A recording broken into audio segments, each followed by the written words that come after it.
টাকার বাংলা নয়, সোনার বাংলা নয়, এবারের বাংলা ইসলামের বাংলা। আমরা পরিষ্কার ভাষায় বলছি, আজকে থাকান বাংলাদেশে ইসলামের বসন্ত এসেছে।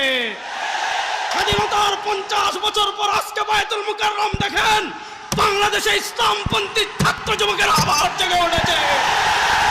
সুতরাং আমাদের মেসেজ পরিষ্কার, আজকে বাংলাদেশে ইসলামের বসন্ত এসেছে।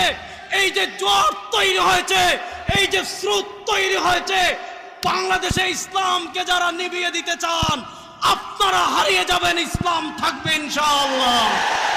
সুতরাং আগামীর বাংলাদেশে আমরা ইসলামকে রাষ্ট্র ক্ষমতায় দেখতে চাই কি চাই না?